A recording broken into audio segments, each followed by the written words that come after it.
Salut bien-aimé de Dieu, je viens encore par cette nouvelle vidéo glorifier le nom de l'Éternel.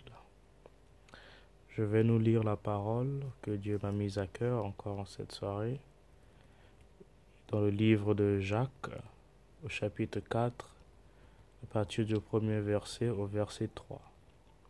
La Bible déclare: d'où viennent les luttes et d'où viennent les querelles parmi vous, sinon de vos passions qui guerroient dans vos membres. Vous convoitez et vous ne possédez pas. Vous êtes meurtriers et envieux, sans rien pouvoir obtenir. Vous avez des querelles et des luttes, et vous ne possédez pas parce que vous ne demandez pas. Vous demandez et vous ne recevez pas parce que vous demandez mal, afin de tout dépenser dans vos passions. Chers frères et chères sœurs, notre Dieu est juste. Si les hommes voient à ce qui frappe l'œil, mais Dieu, lui, il voit dans nos cœurs. Regarde, Dieu, il connaît la manière dont nous souffrons, la manière dont nous murmurons à cause de ce que les autres ont réussi, à cause de ce que l'autre a et que toi tu n'as pas. Mais Dieu ne veut pas que nous puissions nous attarder à cette vie où nous allons envier les autres, à cette vie où nous allions insulter les autres, à cette vie où nous allions traiter certains d'entre nous de voleurs ou voleuses. Il dit c'est à cause de cela que nous n'arrivions pas à demander. Donc forcément, quand nous nous plaignons que nous n'avions pas, parce que nous ne savions pas à qui s'adresser, parce que nous ne savions pas à qui regarder, vers qui demander. Dieu a dit dans sa parole, demandez et l'on vous donnera. Mais il n'est pas dit d'être mendiant, mais nous devons savoir vers qui tourner pour demander. Dieu bénit l'homme par l'homme, Dieu bénit l'humain par l'humain. Mais il n'est pas dit que nous devions être des gens qui vont courir derrière les gens. Mais non, au contraire, nous devions toujours regarder à Dieu.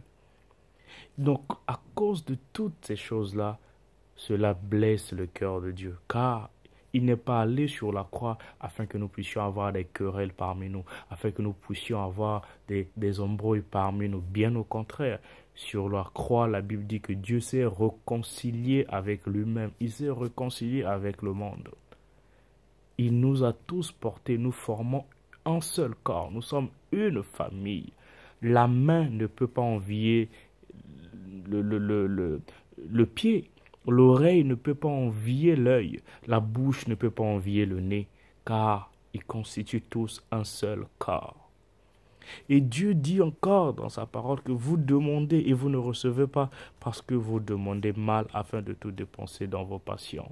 Oh Seigneur, mon frère, ma soeur, Dieu est juste. S'il ne nous donne pas parce qu'il sait que s'il nous donne à 10 heures, à 12 heures, nous sommes dans les boîtes de nuit. À 12 heures, nous sommes dans les bars. À 12 heures, nous sommes derrière le shopping. À 12 heures, nous sommes là en train maintenant de jouer le gonflé. À 12 heures, nous sommes en train de marcher, de dandiner devant la personne qui en avait déjà. Nous sommes là en train de dire finalement aujourd'hui, moi aussi j'ai réussi. Non, Dieu ne bénit pas une personne pour que la personne soit orgueilleuse. Car la Bible dit qu'il n'y a que la bénédiction de l'Éternel qui enrichit et ne la fait suivre d'aucun chagrin. Voilà pourquoi nos prières ne sont pas exaucées. Voilà pourquoi nous ne voyons pas la vie de Dieu dans nos vies. Voilà pourquoi nous ne vivons pas une vie épanouie avec Dieu. Nous prions matin, midi, soir. Nous gênons même pour recevoir. Alors que nous le faisons, nous demandons à Dieu pour frimer les autres. Nous demandons à Dieu pour dire aussi aux autres, tu es nul. Nous demandons à Dieu pour qu'on dise oui, moi aussi aujourd'hui je roule dans une belle voiture, je porte une belle robe, je porte un joli pantalon, je porte une belle chaussure. Non. Nous demandons à Dieu pour nourrir nos passions. Alors il est temps que chacun de nous regarde encore à ce Dieu, demande encore à ce Dieu de sonder ses motivations. Que chacun de nous dise au Seigneur, oh Seigneur, donne-moi pour la gloire de ton Saint-Nom. Donne-moi afin que je te serve, comme David servait l'Éternel avec ses biens. Il servait l'Éternel avec sa richesse. C'est ce que nous devons faire. Arrêtons de demander à Dieu pour nourrir nos passions, pour nourrir à cause de nos querelles, à cause de nos jalousies, à cause de notre vie envieuse, mais nous voulons que Dieu nous donne afin que nous puissions jouer les fanfarons. Cela ne plaît pas à Dieu. Changeons notre manière de demander. Changeons notre manière de regarder à Dieu.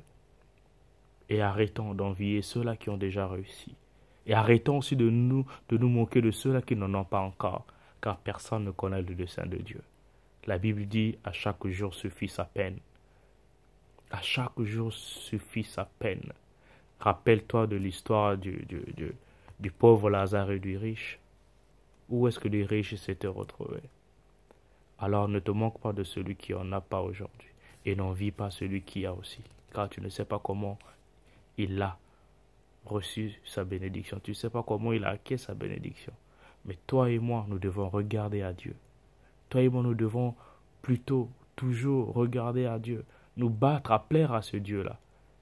Et nous savions que tout ce que nous demandons à Dieu n'est que la conséquence de la vie de Dieu dans nos vies. Que Dieu te bénisse. Que Dieu nous bénisse tous et bénisse nos familles. Au nom de Jésus.